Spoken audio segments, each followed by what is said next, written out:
So me and Wolf was out for a walk around Fenrod Lake in Swansea. Been talking to the carp anglers. Had a couple out last night, so yeah, the fish are on it. I've been thinking about joining this lake, but nah, not yet. You saying hello, boy? And it's obviously a Sunday, it's a day off. Mrs. is doing her social media work, so we're exiled for a few hours, but I'm going to get back now, show everyone the QT pond and Koi Tower. Now then.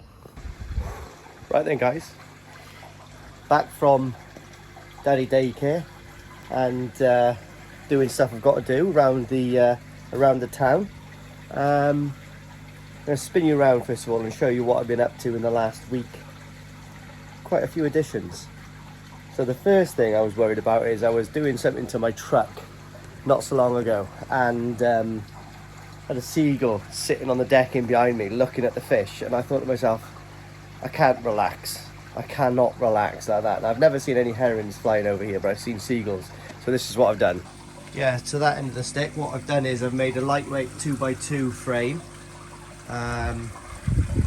bolted together with these. So I've pre-drilled all the way up, and these come to about here pretty much all the way through. Put them in a jig to make sure they're 90 degrees, and I've stapled these on. And what I've done also is I've burnt these and put them back so they're not going to pull through. But this, guys, is literally really tight. Now obviously I think they're 3 centimeter squares, so obviously that's not going to stop herons, but I've got no problem with herons. It's just seagulls and stuff, and possibly cats that I see here. But what I do intend doing, I've made it like this nice lightweight strong structure, because what I am going to do, like Rich has done, is I want to put some sort of pulley system on here, so I can literally just pull it and just hook it and it will lift up. I'm not sure if I'm going to do it on a motor yet, but I think I might just do it manually, you know what I mean? We've got this prominent gap through here, which I was going to put I'm either going to put a Perspex screen in there, or something. I'm not quite sure yet. I'm not too worried about that.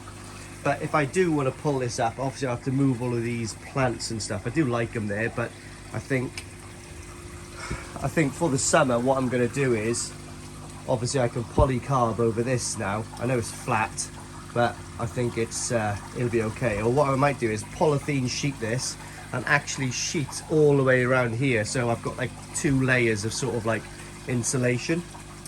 But the winter's a long way off, which is good, but the fish are all happy.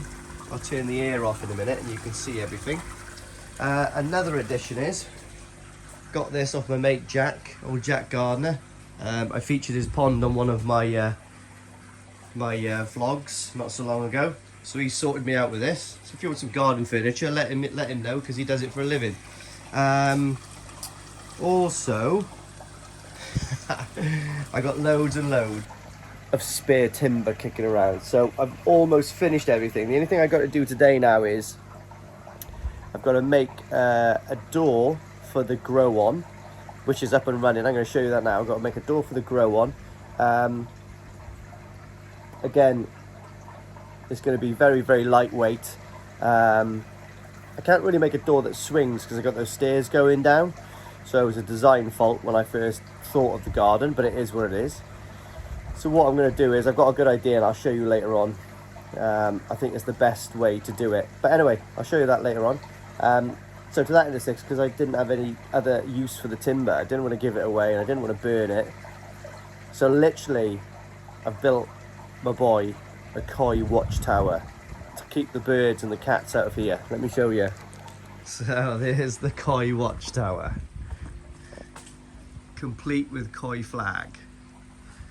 So obviously I bought this from Amazon. I know it's about 30 quid or something, and all I had to do is buy 4 posts. Everything else was all spare timber. So he's pretty chuffed with it, bless him. You'll see him later on, but he's even got a balcony, and I thought I'd put the koi flag up there as well. Might deter some of the birds, but anyway, let me take you down here, guys. I can get rid of this thing now. So I've had to put this back down here, but I think what I'm going to do is move this little hanging thing and put it that way, because this gets in the way of the door. So I'm going to do that in a minute. Another thing that's happened, guys, is the Grow On is up and running. So yeah, they've been in there for about a week now. Pretty happy. I'm keeping an eye on the nitrate. The nitrate levels are, you know, they're up there, you know, 0.25 parts per million, I guess, at the moment. Possibly it was a little bit higher to start with, but I've put mature media now. Also, what you can see is I've had to get a new auto feeder.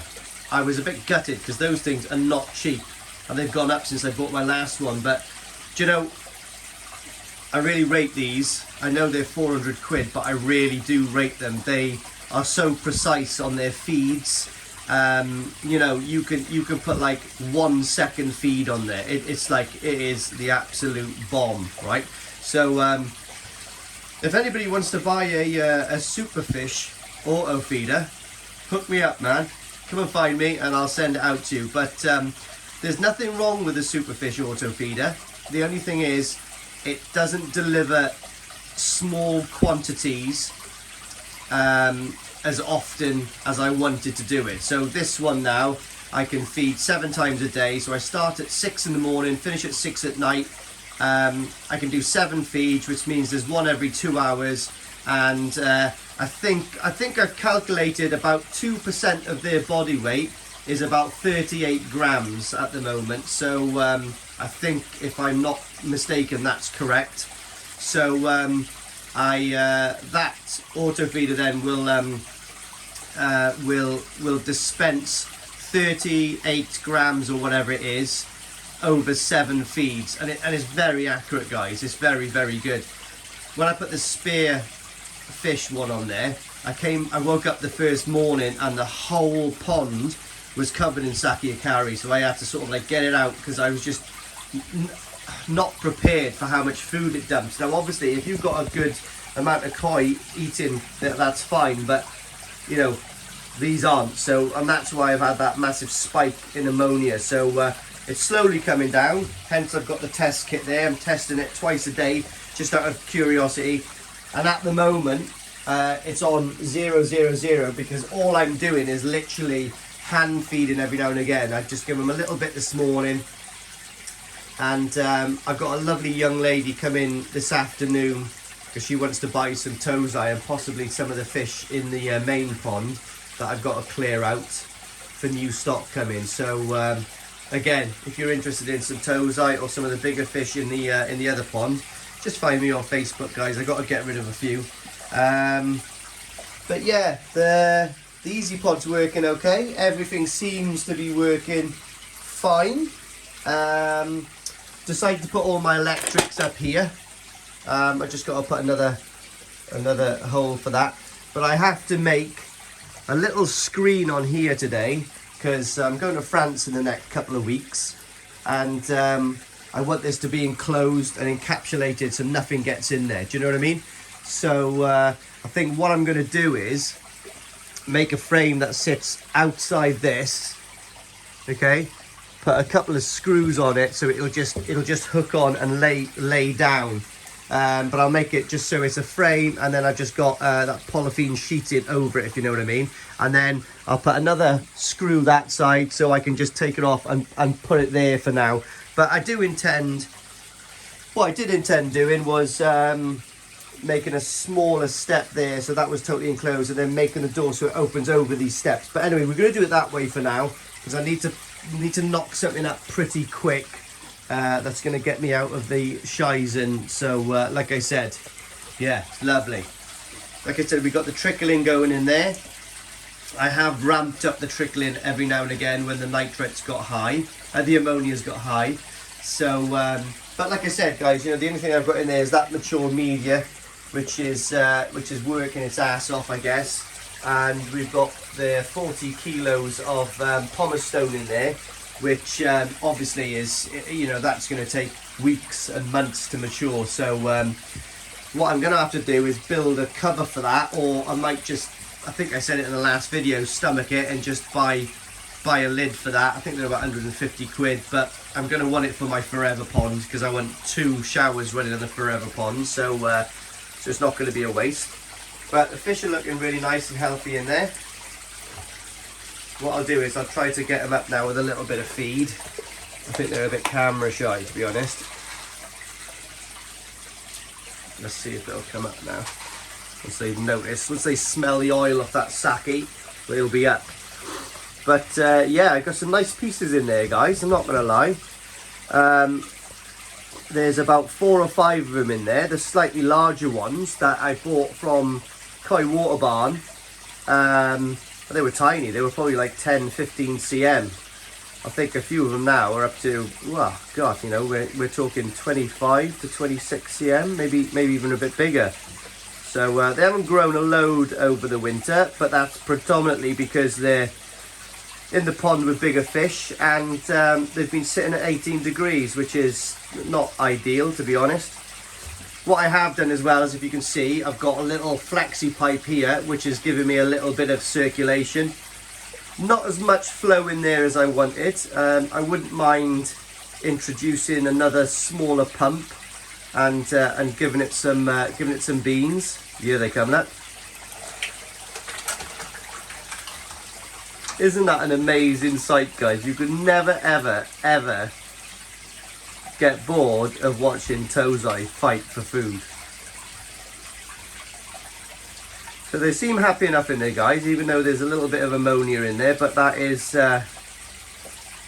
slowly getting rectified. And it's catch-22, isn't it? You've got to feed them a little tiny bit to mature the system. So I guess there always was going to be a bit of a spike to start with until it stabilizes. But again, 500 gallons of water on an easy pod, very hard to stabilize this water, do you know what I mean? It's a very small body of water in the grand scheme of things. Let's show you into the main pond. Oh, look at this. Like bloody Smith's toy store. So here we are. I've got to clean the glass. I've got a little scraper to clean the glass. But the mucus is coming off the big girl there now. I done a good scrape the other day, and I found a load of flukes again. I couldn't believe it. So what I've done is I purged the 2 drains, cleaned out the drum, literally emptied the drum, cleaned everything out in there, totally sanitized what I could of the whole system. Then I treated with Lernix, just the normal Lernix, not the Lernix Pro, and I treated a full dose the first day, and I treated 2 half doses in the following 2 days. And I've got to say, guys, the fish are extremely happy. They're just so chilled now. If you can remember this Shiro, you can see the little mark on the back. That's almost healed up in two or 3 days. That's been a mark there for about a month. There, you get a very good view of that now. It's just a pale pink. So obviously, you know, those flukes that were sitting in that mucus coat was really upsetting that healing process. So that's a massive learning curve, that if you want your koi to heal, you know, they need to be unstressed and they need to get through that healing process without any kind of, you know, niggling factors such as water parameters and obviously parasites. But yeah, very happy fish. Yeah, very happy with this. Like I said, it does look a bit green from there, but it's actually pretty crystal clear. I think it looks green because you know, you're looking straight through to the other window. It's deceiving, but when I turn the pond air off outside, it's absolutely crystal clear.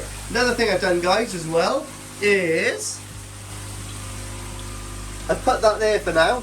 So that goes off 3 times a day on its maximum setting, and that pretty much gets rid of that much bicarb in a week. I'm hoping. So what I'm doing is I'm testing the KH a couple of times a week now to see what it's sitting at and whether it's stable for the right amount of fish I've got in there and for the bio load, if you know what I mean. So obviously the KH is going to go down the more, you know, the more green algae I've got in there and all that kind of stuff. But I made a little bracket. I've got a smaller one of those in the house for the tropical fish. And what I've done is I Sikoflexed a small plastic clamp underneath it, so it just sits on top of there now. So I do need to get around to painting this, guys, but I'm so busy trying to do other things, it's just hard to get around to it. But anyway, yeah, lovely jubbly. So anyway, let's go and have a little look at the pond with the air off. And then I've got a pot noodle to get rid of. And then I've got a load of things to do. So here's the fishes, guys.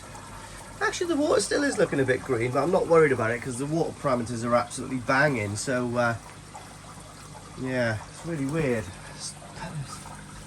It seemed to be a lot clearer yesterday. I think they do change from day to day, don't they, ponds? Yeah, so but the fish are looking pretty chilled.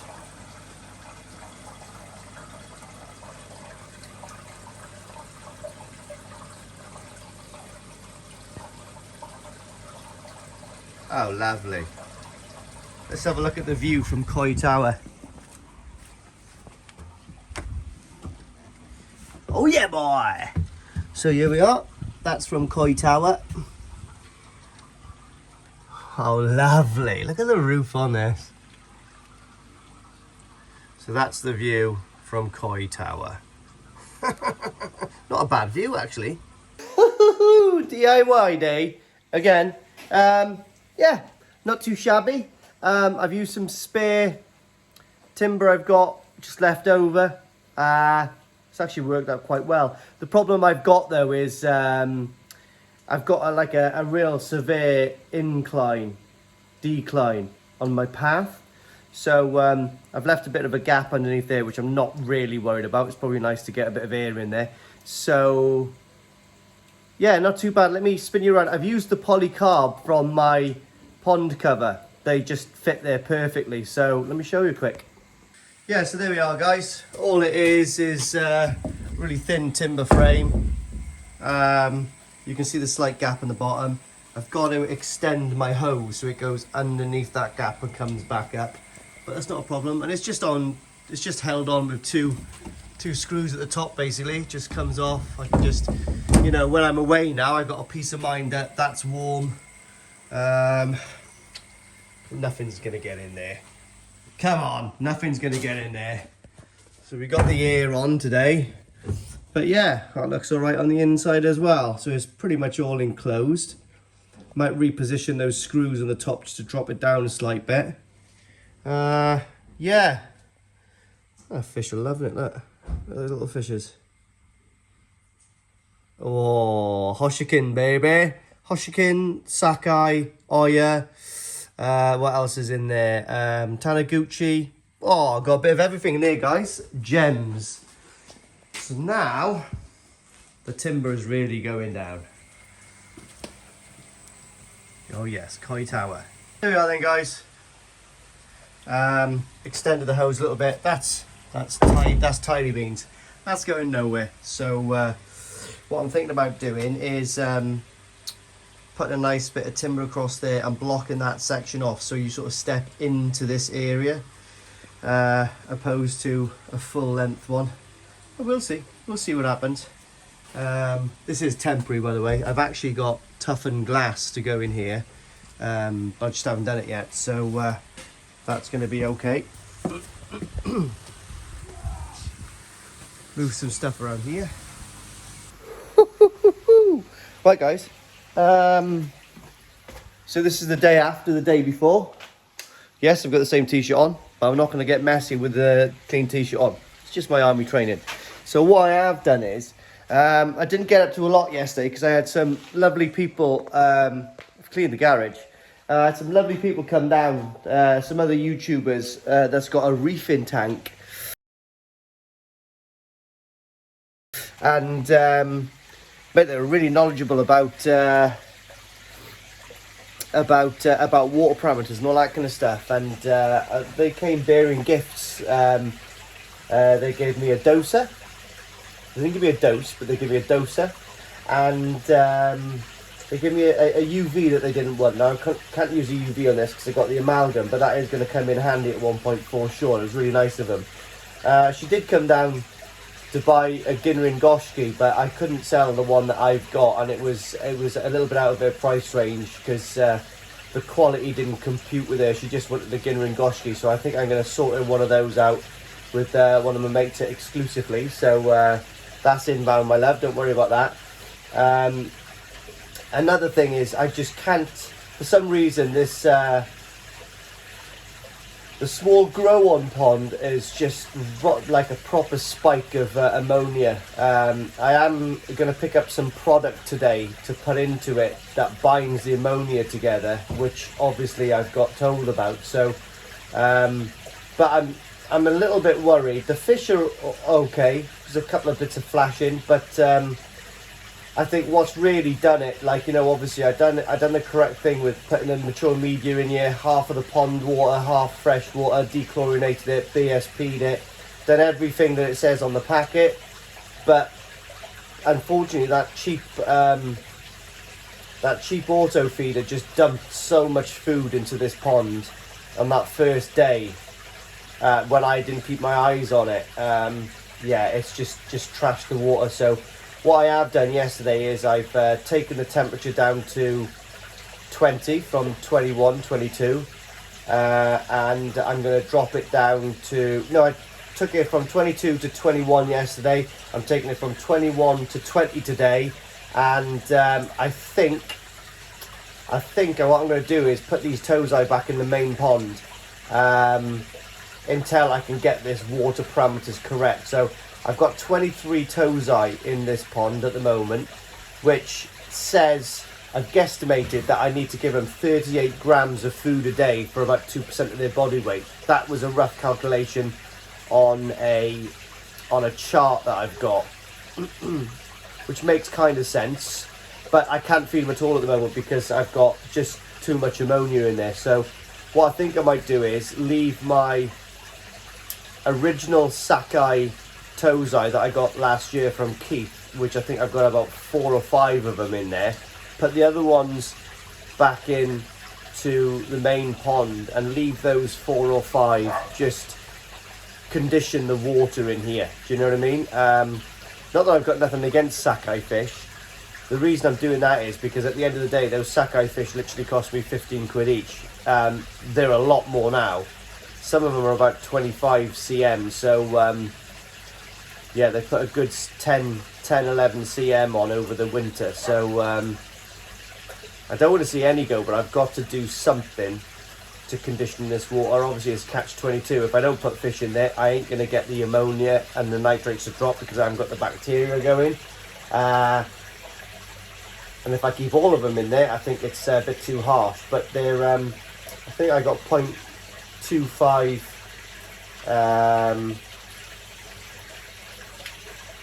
parts per million, I think it is, on those test kits, on the liquid test kits. pH and KH is fine in there, but the ammonia and the nitrite is a little high. So I think that's my only option really. But anyway, I've got to take the boy out now and the family to Danarogov Caves. If you don't know where that is, it's just on the foothills of the Brecons. I'll do a little bit of footage up there because it might be interesting. But it's pretty much like, you know, old medieval caves that you can walk around. It's pretty cool. It's got like a dinosaur park there as well and some animals. So we'll do that for sure. I'll do a 2-minute little video of that. Might be interesting. So anyway, I'll see you when I get back.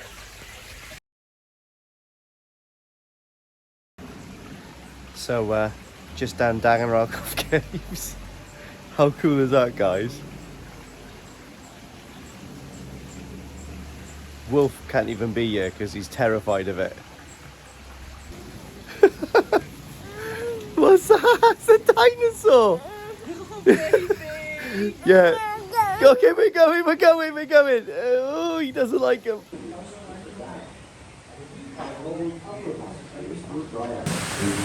Imagine converting that to a koi pond.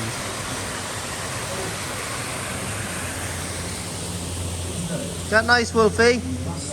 Put your year away, pal.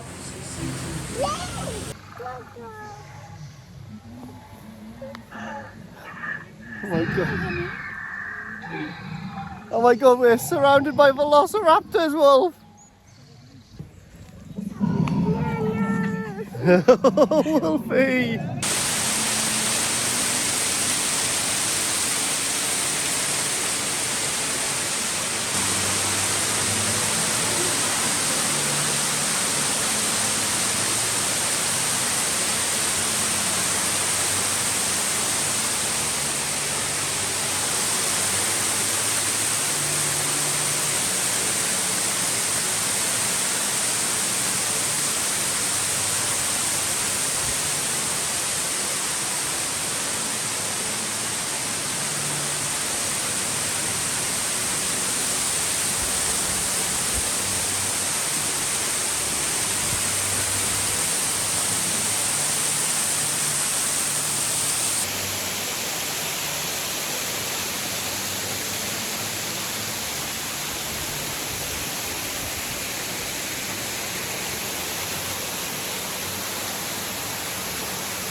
Right, to be honest, I feel a lot calmer now. I've talked to someone about my grow-on pond, and yeah, they've calmed me down a little bit. It's obviously just new pond syndrome. I was told to just be patient, don't feed them at the moment, add the PSB and some gels. Keep it slow, don't feed them for a while, and get the salt level to 0.3, 0.4. So that's what I've done. He said, to be honest, he said the ammonia levels weren't dangerously high anyway. It's literally just new pond syndrome. So anyway, that's what I've done. So yeah, we'll go from there. We'll just be patient and we'll sit on it. Fish are not showing any signs of distress anyway, do you know what I mean? So, yeah. So there's the pond. Got a little bit of foam on it since for the when I put the salt in, I actually put the air in. God, I shit myself there. I thought there was someone over my shoulder. When I looked that way to have a look at the plug socket, I nearly lashed out. What a ninja! So, just over, but that'll be okay. Yeah, boy! Yeah, anyway, the fish are looking good. One of my buddies has sent me a lovely video of his pond. So that's going to be in a future content. Unfortunately, he lives up north a little, so not going to quite get to that any point soon. But what I have done in the meanwhile is been doing lots of checks with this and the Hanometers. So my TDS is coming down pretty fast. I think all the salt is slowly getting out of this. Now, I've been talking to some other guys who is heavily feeding sucky growth and colour, and all their ponds have got that green tinge. And to be honest, it's not even that bad. It's literally, when you're looking at the fish down there, it's crystal clear. It's actually looking through the pond. I think it's because I got the two windows in, do you know what I mean? It's just giving it that weird tinge, but actually, you know, looking at the fish, it's actually quite tidy. What I have done is mounted that there, so that's going off. I'm keeping an eye on the KH, and the KH is pretty stable at about 2.5, 3 now. So, but one of the YouTube ladies that came up yesterday was saying it's not ideal to put the powdered form straight in, even though this is going straight down and straight over the shower. So it is mixing reasonably well of salt, and it's only going in very small quantities. But she's given me a doser. Yeah, so she quite nicely gave me this doser machine. So basically, it's got 4 different You could put 4 different chemicals in this and it will discrete the amount that you want, basically. And the you know, it's very clever. So one end of it goes into sort of like a mixed up bottle of whatever chemical you want, and then if you want it to dose so many milligrams 4, 5, 6, 7, 10 times a day, this will do it for you. So it's got a small motor in here which pumps it all out and it does it that way. So that's something in the future that I'm definitely going to utilize and get that up and working. Bless her cotton socks. She also gave me a couple of UV lights, clarifiers that she didn't use because she thought I was going to be building a pond this side, which is a possibility, but it depends if I'm moving or not. So that's the wood that's left after building Koi Tower up there. But anyway, guys, that's all I'm going to bore you with at the moment today. So, like I said, this video has been over a couple of days. Yeah, I might have waffled on a few bits and bobs and maybe gone over things twice. I'm not quite sure, but hey, do you know what I mean? Twice the fun. So the next video I'm going to do is going to be for a High Surrey Grow and Show for the DK lineage. I'm just going to help the boys out in exclusively again. Quite a few of these have sold out already because they have advertised them, I think maybe on their Instagram or something like that, I don't know, but people have had their ear to the ground and they found out about it. But I think there's 15 still left, so they're the DK lineage. The only reason I'm going to advertise it for them because it's very interesting. Now, I know a guy from Cardiff called Lee from Swansea and Lee from Cardiff. He was quite a good hobbyist, serious hobbyist, and I'm not sure if I mentioned this again, but he's got a DK lineage from the very first spawning of Donald's parent line, Donald's Fish, and wowzers, it's yeah, I think it's 71, 72 cm now, and it's Tozai, Nisai, Sansai, Yonsai, I think it is. But anyway, I'm going to attach that and a little bit of an article that was written on that fish.